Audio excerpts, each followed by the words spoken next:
படம் சூப்பராக இருக்குது. எக்ஸ்பெக்ட் பண்ணி வந்ததுக்கு வரத்து. ஹர்ஷத் கானோட காமெடி எல்லாமே நல்லா இருக்குது. படத்தில் நல்லா எல்லாருக்கும் இம்பார்ட்டன்ஸ் கொடுத்துருக்காங்க. ஹீரோயின் ஈக்குவல் இம்பார்ட்டன்ஸ் கொடுத்துருக்காங்க எல்லா கேரக்டர்ஸுமே. அதே மாதிரி விடிவி கணேஷ் அவரோட காமெடி நல்லா இருக்குது. ஹர்ஷத் கான் காமெடி தான் சொல்லியே ஆகணும். அவர் வர்ற சீன் ஃபுல்லாகவே சிரிக்க வச்சுட்டு தான் இருந்தார். கலகலப்பாக சிரிச்சுட்டு போகலாம், ஃபேமிலியோடு வரலாம். நல்ல காமெடி இருக்குது படத்தில். ஒரு நல்ல மெசேஜ் இருக்குது லாஸ்ட் மினிட்ல. மியூசிக்லாம் பர்ஃபெக்டாக மேட்ச் ஆயிருக்கு. சாங்ஸ்லாம் நல்லா கரெக்டாக கொடுத்துருக்காங்க. 2 சாங்கில் முடிச்சிட்டாங்க. 3 ஹீரோயினை போட்டால் லாஸ்ட் ஹீரோயினுக்கு பர்ஃபெக்டான இம்பார்ட்டன்ஸ் கொடுத்துருக்காங்க. எல்லா கேரக்டர்ஸ்க்கும் கொடுத்துருக்காங்க. எண்டிங் பர்ஃபெக்டாக கொண்டு வந்து முடிச்சிருக்காங்க. ஒரு பாப்புலரான ஒரு படத்தோட ரெஃபரன்ஸ் இந்த படத்தில் இருக்குது. அது எதுன்னு சொல்ல வேணாம், அது இன்னும் தியேட்டரில் ஓடிட்டுருக்கு. ரொம்ப நாட்களுக்கு முன்னாடி வந்து ஒரு படம், பாப்புலரான ஒரு படம், எல்லாருக்கும் ஹார்ட் டச்சிங் மூவி அது. யங்ஸ்டர்ஸ்க்கான இந்த படம் இது சூப்பராக இருக்குது. ஒரு 2 ஹவர்ஸ் எப்படி போச்சுன்னே தெரில. நல்ல ஒரு பயங்கரமான காம்போ.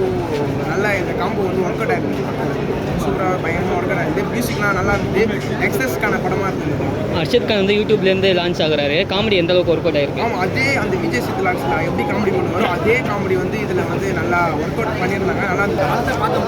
படத்தை கண்டிப்பாக லவ் பண்ணுற எல்லாமே ஒரு டைம் பாருங்கள். படத்தை நிறைய சண்டை வரும், எல்லா டைமும் லவ் வரும் நமக்கு.